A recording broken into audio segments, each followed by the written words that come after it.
할렐루야. 네, 오늘 추석 연휴를 잘 세시고 또 주일 예배 나오신 여러분들 위해 우리 주님의 축복과 은혜가 함께하기를 간절히 바랍니다. 우리 좌우의 분들과 이렇게 한 번 더 인사하시죠. 주님의 평화가 함께하시길 바랍니다. 주님의 평화가 함께하시기를 바랍니다. 네. 오래전 얘기죠. 예전에는 신랑이 어릴 때 결혼하는 경우도 종종 있었다 그럽니다. 한 신부가 나이가 들어서 결혼했는데 신랑은 8살짜리 꼬마고 자신은 그보다 10살이 많은 18살이라 했다는 거죠. 근데 이 꼬마 신랑이 밤에 잠을 좀 잘 자면 좋겠는데 뭐 자꾸 배고프다고 누룽지 달라고 그러고 엿을 달라고 그러고 또 어떤 때는 업어 달라고 그러고 이 보통 귀찮게 하는 게 아니에요. 그래서 이 꼬마 신랑 버릇을 좀 고쳐야 되겠다 생각했는데 마침 양 부모님이 시장에 볼일을 보러 나가셨어요. 그래서 이 신부가 오늘이 기회다 이 색시가 생각하고 꼬마 신랑을 럽적 들어가지고 초가집 지붕 위에 던져버렸어요. 힘이 세니까. 그러니까 그냥 꼬마 신랑이 살려달라고 막 소리를 치면서 그런 거예요. 이제 다음부터 업어달라고 쪼르지 않겠다고 누룽지 달라고 쪼르지 않겠다고 이제 서약을 받는 거예요. 그런데 하필이면 그 시간에 시장에 갔던 부모님들이 너무 빨리 돌아오신 거야. 이제 색시가 너무 당황했어요. 이 집안에 큰일 날이지. 신랑을 그렇게 던져버렸으니 어떡하면 좋아요. 그러니까 어머님이 보시고 야 이놈아 너 거기 위험한데 왜 올라가 있어. 이제 신랑이 한마디만 하면 큰일 나는 거예요. 근데 신랑이 딱 시침을 떼더니 야 색시야 큰 호박을 딸까 작은 호박을 딸까 그러는 거예요. 그랬더니 어머니가 야 이놈아 큰 호박이고 작은 호박이고 빨리 위험한 데서 내려와. 그래서 내려와서 위기를 모면했다고 합니다. 그날 밤 잠들기 전에 이 꼬마 신랑이 한마디 하더라는 겁니다. 색시야 오늘 내가 한마디만 입 뻥끗 했으면 너는 큰일 날 뻔했지. 근데 그날따라 그 꼬마 신랑의 말이 듣기 싫지 않고 너무 고마워서 그 다음부터 꼬마 신랑을 정성스럽게 잘 섬겼다고 합니다. 어떤 서로에 대한 배려이죠. 오늘 성경도 지나가는 선지자를 배려한 한 여인의 이야기가 소개됩니다. 엘리야의 제자인 엘리사가 선지 학교를 운영하고 이곳저곳에 가서 복음을 전하고 있었어요. 근데 이 엘리사가 늘 갈멜산이라는 왜 성지순례 가면 갈멜산에 머물면서 길갈이라는 곳을 자주 왕래했어요. 근데 그 길갈을 가는 와중에 수넴이라는 작은 마을을 지나야만 했어요. 늘 선지자가 이렇게 지나가는 걸 보고 수넴의 한 귀한 여인이 그걸 보고 자기 집에 초청을 해서 점심을 좀 드시고 가시라고. 이 먼 길 가시는데 이 배고파서 어떻게 가시겠냐고. 그러나 이제 엘리사는 거절을 했어요. 나는 그걸 패키치고 싶지 않다. 그러니까 간권해서 그를 자기 집에 모셔들여서 한 번, 두 번 이렇게 식사를 대접하게 됐어요. 그러다 보니까 이 엘리사 선지자가 가다가 어디 잘 곳이 없으니까 그 노숙을 하기도 하고 길거리에서 자기도 하고 이게 너무 안 된 거예요.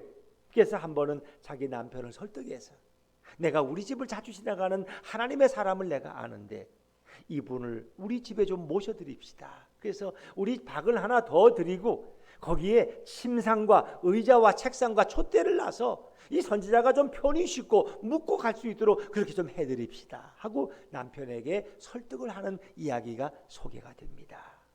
자, 여러분 오늘 우리 8절부터 10절까지 말씀을 한번 이어서 한번 읽어보죠. 8절부터 10절입니다. 시작.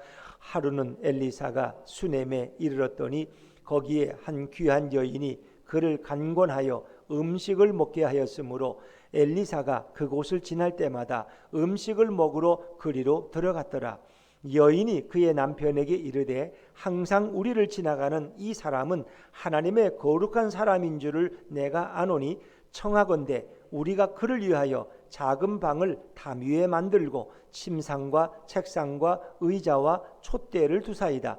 그가 우리에게 이르면 거기에 머물리이다 하였더라. 이렇게 세심한 배려를 합니다. 엘리사는 거기에 대해서 매우 고맙게 생각하죠. 그래서 오늘 성경에 보니까 엘리사가 거기에 대해서 고마움을 표현하고 그 여인을 위해서 내가 뭘 좀 할까라는 이런 표현을 언급하고 있습니다. 이 귀한 여인이라는 말은 존귀한 여인, 그리고 또 존경받는 여인, 또 좀 부유한이라는 의미도 가지고 있어요. 그러니까 아마 남편이 돈을 좀 잘 벌어서 꽤나 그 지역에서는 부유한 여유가 있는 여인이었기 때문에 아마 선지자를 위해서 그런 제안을 할 수 있었던 것 같아요. 자, 특별히 그리고 방을 하나 준비하는 것, 이건 쉬운 일이 아니었을 거예요. 뭐 있는 사람이 쓰지 않는 방을 내어주는 건 문제가 다르지만은, 그러나 직접 그 집을 하나 더 붙여서, 방을 붙여서 거기에 필요한 것을 갖춰서 이렇게 선지자가 머물도록 하는 것은 매우 어려운 일이었어요. 이건 세심한 배려죠. 식사 한 끼, 두 끼 정도 대접하는 건 뭐 별로 큰 문제가 아닐 수 있어요. 그러나 외간 남자인 엘리사를 자기 집에 들이고 그를 위해서 비품을 준비한다는 것, 과연 이것이 보통 마음으로 가능할까? 그래서 이것에 대해서 엘리사는 세심한 배려라고 그렇게 고마움을 표현합니다. 자, 우리 오늘 13절 말씀을 다시 한번 읽어볼까요? 13절입니다. 시작. 엘리사가 자기 사원에게 이르되 너는 그에게 이르라 내가 이같이 우리를 위하여 세심한 배려를 하는도다. 아멘. 여기까지 있습니다. 세심한 배려라고 표현합니다. 누군가를 위해서 우리가 친절을 베풀고 이렇게 식사 한 끼를 대접할 수 있지만, 정말 그를 위해서 방을 하나 만들고 침상을 준비하고 의자와 촛대와 책상을 준비한다는 것은 그보다 더 굳은 마음이 아니면 쉽지 않을 것입니다. 하나님이 우리 인간을 처음 만드실 때 하나님은 우리가 서로 사랑하고 배려하는 마음을 주셨어요. 인간은 자기 중심이 아니라 다른 사람의 입장에서 늘 생각했어요. 다른 사람을 배려하는 마음으로 그의 형편과 처지를 이해하려고 노력했던 사람이 아담과 하와였어요. 그런데 인간이 하나님을 찬양하며 서로 사랑하며 살아가던 그들 사이에 문제가 생기고 균열이 생깁니다. 그래서 인간이 범죄한 이후에 인간은 이기적인 존재가 되어버렸어요. 죄가 들어오고 인간이 타락한 후에 인간은 자기 중심으로 모든 것을 표현하게 되었습니다. 다른 사람보다는 내가 유익이 돼야 되고 내 마음이 더 편해야 되고 내게 이익이 돼야 되는 거예요. 이것이 범죄하고 타락한 이후의 인간의 모습입니다. 그래서 서로 아껴주고 사랑하던 아담과 하와가 범죄한 이후에 서로 다투잖아요. 이 여자가, 당신이 준 이 여자가 내게 선악과를 권해서 내가 먹었다고요. 내 잘못이 아니라니까요. 그러니까 또 하와는 뭐라 그랬어요? 아니, 왜 선악과는 줘가지고 이렇게 집안 싸움 만드느냐고. 또 당신은 안 먹으면 되지 내가 권한다고 다 독약도 먹을 거냐고. 또 이렇게 해서 부부가 싸워. 그러니까 이것이 서로 부부간에 사랑해야 될 관계들이 깨어진 관계가 되는 거예요. 사람들은 상대를 어떤 목적을 위해서 이용할 수 있을 뿐 진정으로 그를 배려하는 마음은 잃어버리고 말았다는 것입니다. 누군가에게 선행과 사랑을 베풀 수 있지만 그것은 뭔가 목적 때문에 어떤 수단으로 그를 선행을 베풀 뿐이지, 사람들은 다 자기 중심의 삶을 살아가는 것입니다. 오늘 현대인들의 모습은 더하죠. 현대인들은 돈을 벌 수만 있다면 뭘 못하겠어요. 지난 연휴 때 우리에게 많이 이렇게 사람들이 시청한 것 중에 하나가 뭐 미국에서나 유럽에서도 많이 시청을 했다는데, 오징어 게임이라는 이런 드라마 영화를 혹시 보셨어요? 여러분들은 거의 TV를 안 보시는군요. 인터넷도 안 보시고. 근데 아까 1부 때는 또 워낙 좋아하는 분이 자기는 봤다고 고개를 끄덕거리더라고. 근데 2부에 오시는 분들은 굉장히 경건하신 것 같아. 그래서 여러분이 안 보시길 잘했어. 왜냐하면 제가 대표로 봤거든요.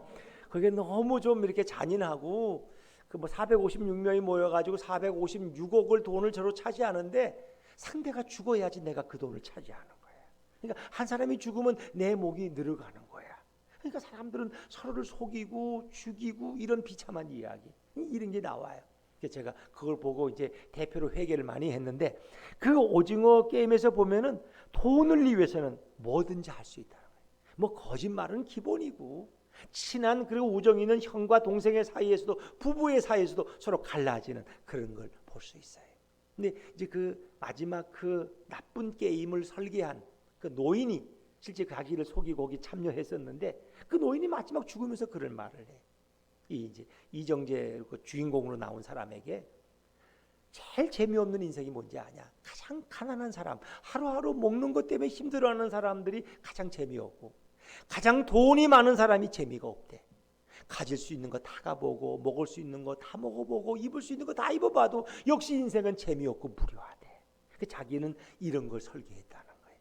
자기도 거기 참여해서 함께 경쟁하고 스릴을 맛봤다는 거예요. 너무 좋다는 거예요. 살맛이 나고. 인간은 돈 앞에서 다 그렇게 변화더라는 겁니다. 그래서 거기 규칙이 절반 이상이 우리 게임 하지 맙시다. 그러면 그만두는 거예요. 그래서 다 그렇게 해서 이게 사람을 죽일 수가 있느냐 이래서 돌아갔어요. 근데 그들이 다시 돌아가서 보니까 빚쟁이한테 시달리고 다시 또 이렇게 처참한 인생을 살다 보니까 다시 돌아오는 거예요. 그래서 그 게임을 계속해요. 이게 마지막 한 사람이 이제 456억을 가지고 나오는 뭐 그런 이야기인데 이것이 타락한 인간의 모습이에요. 남을 배려하기보다는 자기가 돈을 벌 수 있다면 형제일지라도 얼마든지 그를 희생시킬 수 있고 속일 수 있다는 것입니다. 자, 오늘 이렇게 선지자에 대해서 선행과 배려를 베푼 이 아름다운 수넴 여인의 모습은 정말 아름답게 비춰집니다. 늘 지나가는 선지자, 하나님의 사람을 위해서 음식을 접대하는 일도 귀하지만 더더욱 남편에게 권해서 이 사람은 하나님의 거룩한 사람인 줄 내가 압니다. 그 당시는 이단 선지자가 너무나 많던 시대예요. 그러니까 그 여인은 뭔가 영적 분별력을 가지고 이분이 하나님의 사람이라는 것을 확신할 수가 있었다는 거죠. 그 시대는 아합 왕과 이세벨 왕후가 통치하다가 이제 그들이 죽은 후에 얼마 되지 않은 시대예요. 바알과 아세라 우상들을 섬기던 그런 시대였어요. 하나님의 종들은 멸시함을 받고 사람들에게 냉대받던 그런 시절이었어요. 여러분, 우리가 열왕기하 4장 1절부터 7절에 보면 어떤 내용이 나와요. 엘리사의 생도 중에 한 명이 일찍 죽었는데 그가 많은 빚을 남겨놓고 죽어서 그 가정의 아들 둘이 그 빚 때문에 채주에게 노예로 끌려가는 얘기가 나와요. 여러분, 설마 제가 빚을 많이 져서 제가 뭐 일찍 죽고 우리 아내가 노예로 끌려간다면 여러분이 그냥 있겠어요? 그래도 우리가 좀 헌금을 해서 우리 사모님을 살려내야 되지 않겠느냐고. 뭐 온전히 빚은 다 못 갚지만 우리가 십시일번 모아서 그래도 그 노예 기간을 좀 줄여줄 수 있지는 않겠느냐고 뭐 이렇게 의논을 해보지 않겠어요? 근데 그 시대에는 생도의 두 아들이 이제 다 노예로 끌려가는데 아무도 도와줄 자가 없어요. 엘리사가 가서 기적을 베풀잖아요. 그런 냉담한 시대에 정말 이 수넴 여인의 아름다운 이 선행, 그 여인의 선지자에 대한 배려는 너무나 돋보일 수밖에 없다는 거예요. 그러나 또 우리가 한편 생각해 보면 그러나 그것은 결코 쉬운 일은 아니었을 것이다. 우리가 어떤 일을 하기 위해서는 마음에 늘 이렇게 좌와 우가 늘 오고 갑니다. 이렇게 할까 하다가 아니야, 나는 그럴 처지가 안 돼. 이렇게 할까? 아니야, 아직 꼭 그럴 필요는 없어. 이것이 늘 예스와 노가 늘 우리 마음속에 움직이는 거예요. 그러나 우리 주님께서 이 수넴 여인의 마음속에 역사하시는 거예요. 너는 이렇게 행하거라. 내가 너에게 준 마음대로 너는 그 선지자를 섬기고 그에게 배려를 베풀어라. 결국 이 여인은 그렇게 할 수 있지 않았겠습니까? 이 수넴 여인의 세심한 배려 앞에 엘리사도 감동을 받고 내가 그 여인을 위해서 무엇을 좀 도와줄 수 있을까 하고 여인을 불러서 말하죠. 그 당시에 엘리사는 이 북이스라엘에서 그래도 능력 있는 선지자였기 때문에 내가 당신을 위해서 왕에게나 사령관에게 무엇을 좀 대신 부탁해 줄 수 있는데 뭐 원하는 게 있어? 라고 물어요. 그 여인이 말하기를 나는 내 백성 중에 거주하나이다 라고 말하죠. 자, 우리 13절 말씀을 다시 한번 읽어볼까요? 13절입니다. 시작. 엘리사가 자기 사원에게 이르되 너는 그에게 이르라 내가 이같이 우리를 위하여 세심한 배려를 하는도다. 내가 너를 위하여 무엇을 하랴? 왕에게나 사령관에게 무슨 구할 것이 있느냐 하니 여인이 이르되 나는 내 백성 중에 거주하나이다 하니라. 아멘. 나는 내 백성 중에 거주한다는 말은 나는 그냥 평범하게 백성들과 함께 이렇게 살기를 원합니다. 그런 거예요. 특별한 특권을 원하지 않습니다.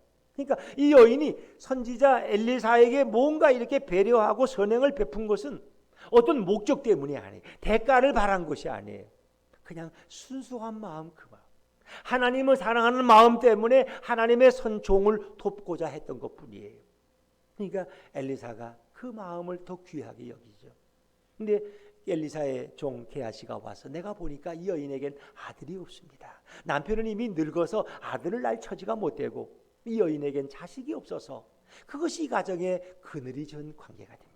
그러니까 엘리사가 그때 마음 먹고 하나님 앞에 기도해서 이 가정에 내년에 아들이 있을 것이다. 그래서 여인이 왜 그런 말씀을 하시냐고 나는 아들을 바란 적 없다고. 그러나 약속대로 그 다음에 아들이 태어나게 되는 거죠.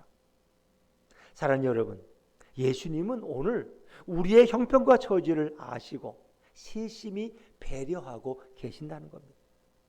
이 여인이 엘리사에 대해서 이렇게 세심하게 배려한 것처럼 엘리사도 이 여인을 위해서 내가 무엇을 좀 도와줄까? 이 배려하지 않습니까? 이것이 바로 우리 예수님의 마음이라는 것입니다. 예수님은 우리의 형편과 처지를 누구보다도 잘 아십니다. 우리의 머리카락까지도 세시는 우리 예수님이 무엇을 모르시겠습니까? 사실 남편도 아내의 마음을 모를 때가 많이 있어요. 저는 벌써 산 지가 계산이 안 돼. 너무 오래 살아서. 우리는 이제 한 40년 살았나? 그런데도 사실은 잘 몰라요. 우리 아내한테 물어보면 저한테 대한 불만이 막 쌓였어. 그냥 아마 쓰라 그러면 신문지로 몇 장은 나올 것 같아. 왜? 제가 아내의 마음을 다 몰라. 그렇게 40년을 살아도. 여러분 결혼한 지 10년 15년 되셨어요? 40년을 산다 한다. 아내의 마음을 다 알고 이해할 것 같지? 그렇지 않아요. 인간은 잘 몰라요. 그래서 가족끼리도 추석 때 만나면 그 행복한 날에 또 만났는데 왜 또 싸우고 왜 서로 마음이 상해서 헤어지냔 말이에요. 서로의 마음을 잘 모르기 때문에 헤아리지 못하기 때문에 더더욱 배려하는 마음이 없기 때문에 그래서 우리는 안 만나는 게 나아요. 그리고 추석 지내고 나서 통계적으로 이혼하는 부부가 너무 많대. 전통적으로 왜 추석 때 가서 서로 갈등이 많았거든. 부모님 만나고 가족들 만나니까 갈등이 생겨서 또 기분 나빠 돌아오고 그러니까 그냥 우리 헤어지자 이래서 다른 데보다 통계가 확실히 높다는 거예요. 한 5% 정도 높다는 거예요. 이게 보통이래. 왜? 우리는 잘 몰라요. 평생을 살아도 부모도 자식의 마음을 모르고 자식도 부모의 마음을 몰라. 그 연약한 인간의 모습이야. 그런데 우리 예수님께서는 누구예요? 하나님. 우리를 창조하시고 우리를 지으시고 우리의 형편과 처지를 아시는 주님께서는 우리의 머리카락까지도 세시면서 우리의 마음을 다 헤아려고 우리를 이해하시는 분이에요. 그래서 오늘도 예수님은 우리를 향한 세심한 배려를 우리에게 베풀고 계신다는 겁니다. 오죽했으면 우리 인간이 하나님의 뜻을 알면 좋은데 하나님의 뜻을 잘 몰라. 어떤 영적으로 예민한 사람들이나 하나님의 선지자들이나 하나님의 음성을 듣지 보통 사람은 세상의 소리 듣느라고 하나님의 음성을 못 들어. 그러니까 어떻게 하나님 답답하시지. 하나님이 인간의 몸을 입고 우리를 찾아오신 거야. 이제는 내가 너희와 똑같은 인간으로서 인간의 언어로 너희가 들을 수 있는 말로 내가 너희에게 하나님에 대해서 말씀해 주겠다. 천국의 비밀을 내가 너희에게 알리겠다. 구원의 진리를 알리겠다고 주님 오셔서 말씀하세요. 이것은 인간에 대한 하나님의 배려고 예수님의 배려라는 거예요. 우리가 달려야 될 십자가에 예수님이 나 대신 담져서 그 고난과 모욕을 당하셨어요. 연약한 인간에 대한 주님의 배려였어요. 우리가 과연 내 죄를 위해서 내가 십자가에 달린다면 과연 몇 명이나 달릴 수 있겠어요? 그 무섭고 두렵고 떨리는 일인데. 그러나 주님이 우리 대신 그 공포와 두려움의 일을 대신 담당해 주셨어요. 범죄하여 영원한 형벌에 떨어지고 지옥의 심판에 들어갈 인간들을 위해서 우리 예수님의 배려는 우리 대신 그 고난을 당하는 것이고 우리가 떨어져야 될 지옥에 예수님이 3일 동안 떨어져서 실제 그 고난을 당하시고 다시 하나님이 그를 불러일으키셔서 부활의 새 아침을 우리에게 주신 분이 바로 예수님이에요. 배려란 말은 여러 가지로 마음을 써서 서로 보살피고 도와주는 게 배려의 뜻이에요. 마치 자기 친한 짝처럼 다른 사람을 생각하고 그에게 선행을 베푸는 것이 배려예요. 의무라는 것은 마땅히 해야 될 일을 하는 것이지만 배려는 내가 하지 않아도 될 일을 타인을 걱정하는 마음으로 행하는 것이 바로 배려다. 성경에는 이런 말이 인자 혹은 인애라는 말로 표현되고 히브리어는 헤세드란 말로 표현됩니다. 사랑보다 더 강렬한 주님의 긍휼, 우리를 향한 주님의 뜨거운 마음, 그것이 이 인애라는 말에 설명되고 있습니다.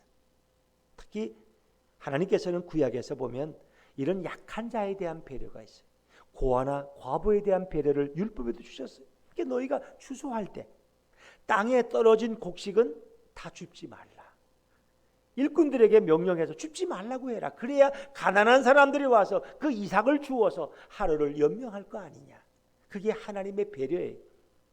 너희가 1년 농사를 짓고 또 열매를 딸 때 이 과일나무의 열매를 다 따지 말고 포도송이를 한 나무에 한두 개쯤은 남겨놔라.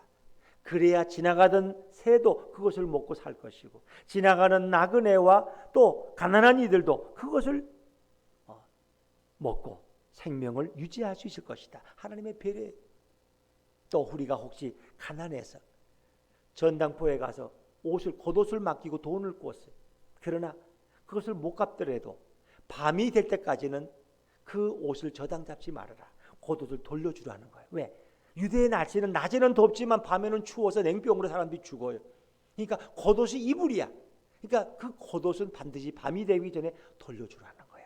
그래야 춥지 않게 밤을 지낼 수 있다는 거예요. 가난한 자에 대한 하나님의 배려. 돈 때문에 노예로 끌려가면은 영원한 노예가 아니라 7년째에는 그를 해방시켜 주어 돌려보내라. 하나님의 배려예요. 그렇습니다.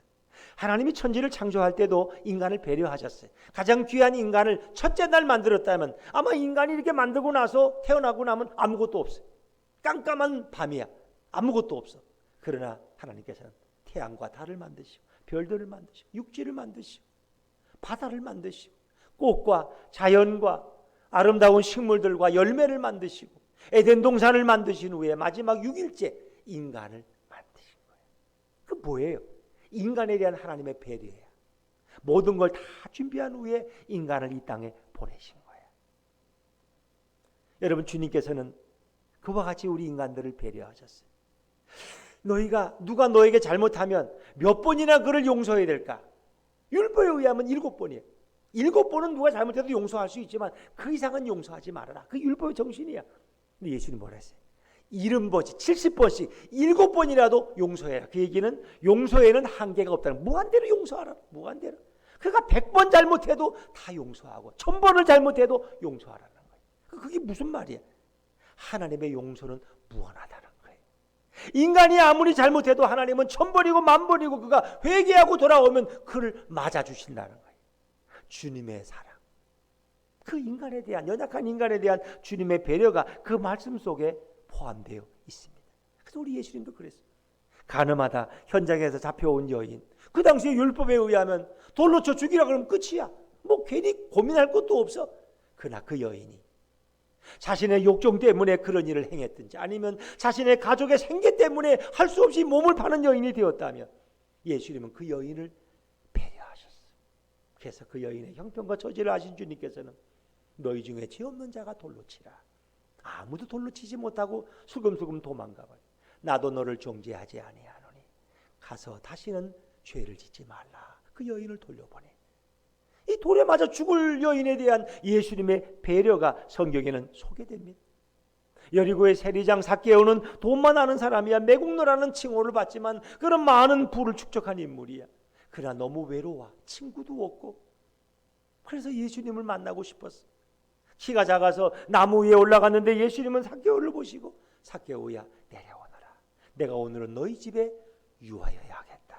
너희 집에 내가 머물겠다. 그건 삭개오에 대한 배려예요.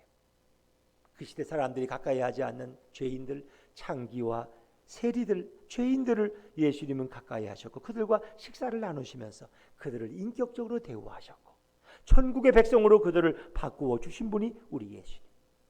요한복음 5장에 보면 예루살렘 양문곁 베데스다 못에 행각에 누워있는 38년 된 병자, 그는 움직일 수가 없어서 물이 요동칠 때 그 온천에 들어가지 못하는 사람이 예수님은 친히 그를 배려해서 찾아가 주셨고 그리고 그에게 물어요.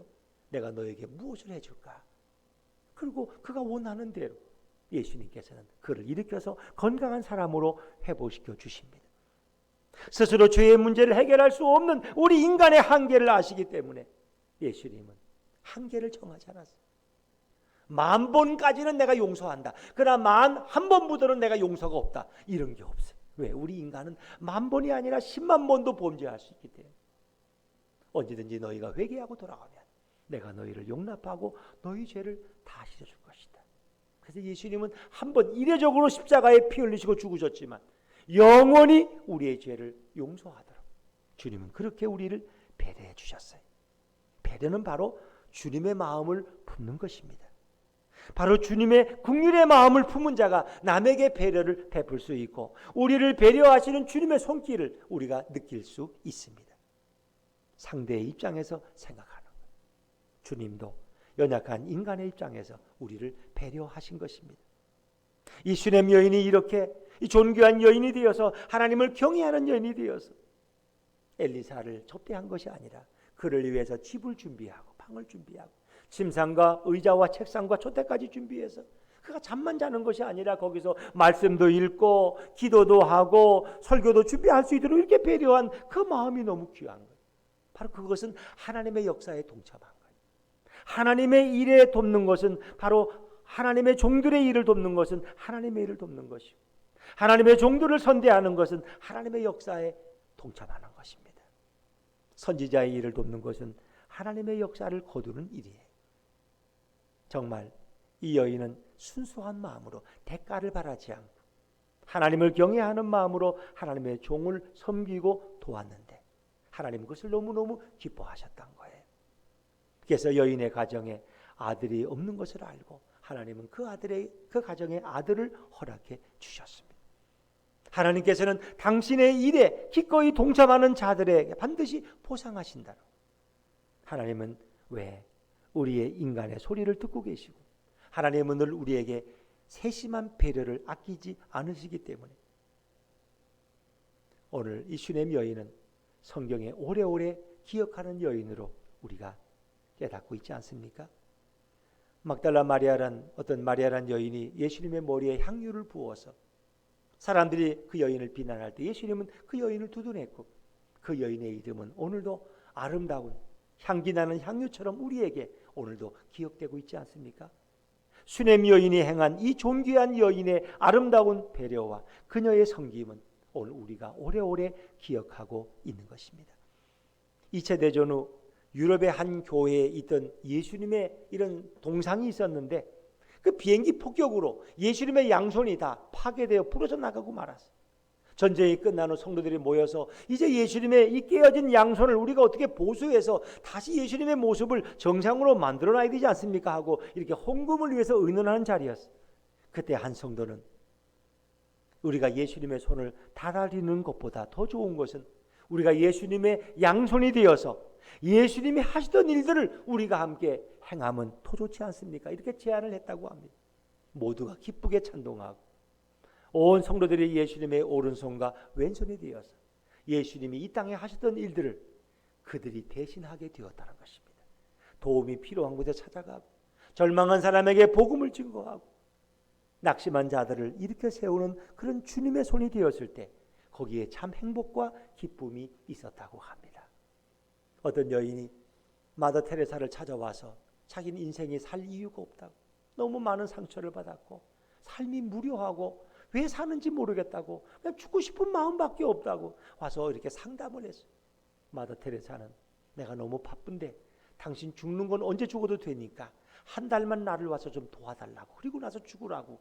뭐 죽는 거야 급하지 않으니까. 그래서 한 달 동안 마더 테레사의 일을 도와주었는데 마더 테레사가 그 병자의 고름을 빨고 그를 치료하고 그를 싸매주고 이렇게 하면서 바쁘게 한 달 동안 일하는 걸 옆에서 도와주었는데 이 우울했던 여인이 마더 테레사의 일을 도우면서 삶의 활력과 기쁨을 누리게 되었어요. 나 같은 사람은 이 땅에 별 볼 일 없는 줄 알고 아무 가치가 없는 줄 알아야 되는데 나 같은 사람을 필요로 하는 사람들이 있구나. 나로 인해서 누군가 기쁨을 얻을 때 이 여인은 삶이 달라져요. 아직도 죽겠느냐? 아니 죽기는 왜 죽어요?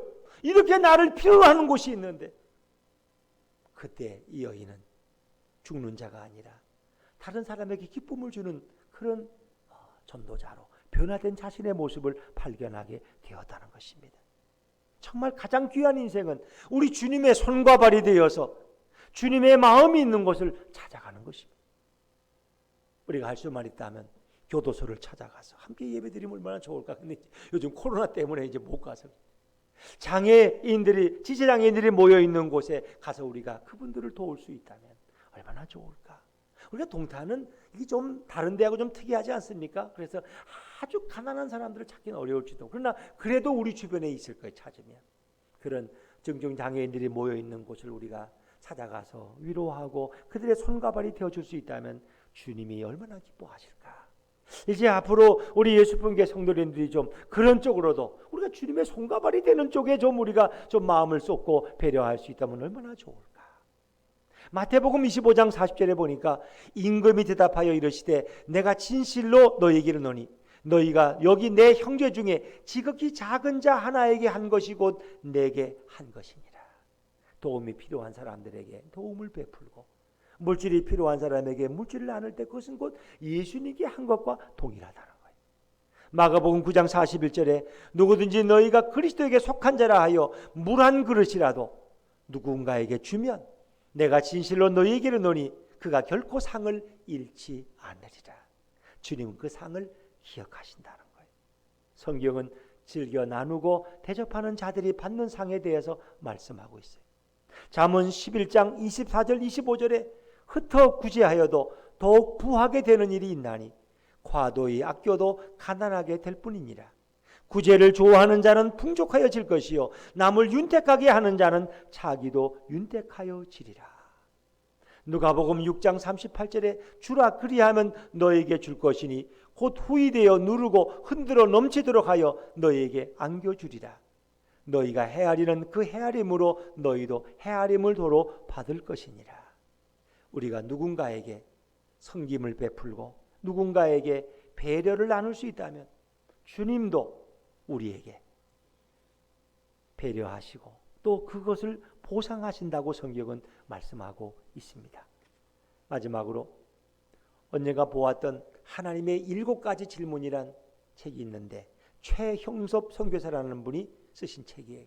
이분이 미국에 가서 한때 유학을 하셨어요. 이 프린스턴에서 신학대학원을 다닐 때였는데 이제 신학대학원생이지만 그는 이제 목회도 하고 신방도 하고 성경 공부도 인도하기 위해서 이것저것을 다니는데 자동차가 자꾸 고장을 일으키는 거예요.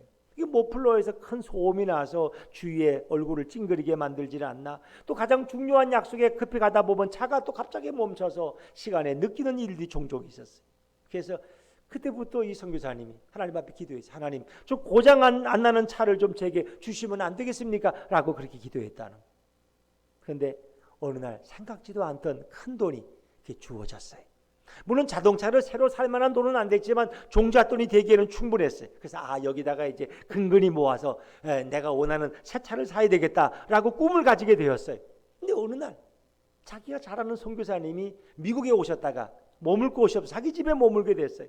그래서 하루 밤을 같이 지내면서 이런저런 얘기를 나누는데 그 선교사님이 자기 선교제 얘기와 자기 가정의 이야기들을 하는데 정말 이 돈이 필요한 사람은 자기가 아니라 그 선교사님이라는 마음에 확신이 왔어요. 그 주님이 그런 마음을 주셨어요. 그리고 주님께서 야, 너가 모아놓은 자동차 살려고 모아놓은 종잣돈 그 선교사님에게 주어라 그러는 거. 깜짝 놀랐어요. 어떻게 이걸 주라고요? 근데 주님이 강력하게 자기에게 마음을 감동시키는 거예요. 그래서 아침에 그 선교사님이 떠날 때 자기가 모아놨던 차를 살려고 모아놓은 종잣돈을 미련 없이 그 선교사님에게 필요한 데 쓰시라고 드렸어요. 그러니까 마음이 얼마나 기쁜지 몰라.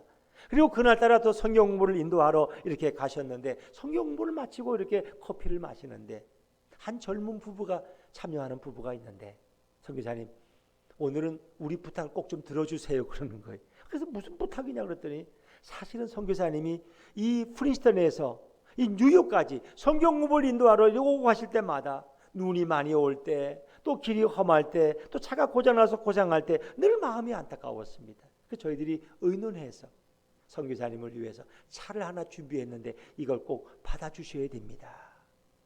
그때는 이 선교사님 마음이 이 주님의 받으라는 이런 사인을 받고 기꺼이 그걸 받게 되었는데 그 차를 이제 차 키를 이렇게 넘겨주시는데 꼭 자기가 사고 싶었던 꼭 그 차야. 참 놀라운 거예요. 내가 모아놨던 것을 다른 선교사님에게 미련 없이 드렸더니 하나님이 세심한 배려로 자기의 꼭 필요한 새 차를 이 부부를 통해 선물로 주셨을 때 주님은 나의 형편과 처지를 이렇게 살피시는구나. 이렇게 세심하게 나를 위해서 관심을 가지시고 배려하시는 주님이구나 하는 것을 절실하게 깨닫게 되었다고 합니다. 수넴 여인은 하나님을 경외하는 마음으로 하나님의 손과 발이 되기를 원했어요. 그래서 우리가 이 여인을 귀한 여인이라고 부르는 것입니다. 주님의 마음을 알고 나누는 사람에게 존귀한 인생이라고 이름을 붙여줄 수 있는 것입니다. 그 주님께서는 오늘도 우리를 향해서 사랑을 베푸시고 우리의 형편과 처지에 따라서 배려하시는 그 주님이 계시는 게 얼마나 고마운지요. 우리가 인생을 살아오면서 느끼면 주님은 늘 그 눈을 우리를 향하고 계셨다는 겁니다.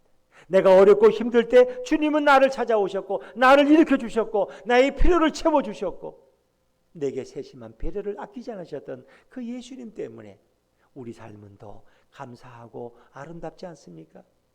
그 예수님의 은혜를 생각하면서 세심한 배려를 우리를 인도하시는 그 주님 앞에 늘 감사하고 찬양하는 저와 여러분의 삶이 되시기를 주의 이름으로 축원합니다.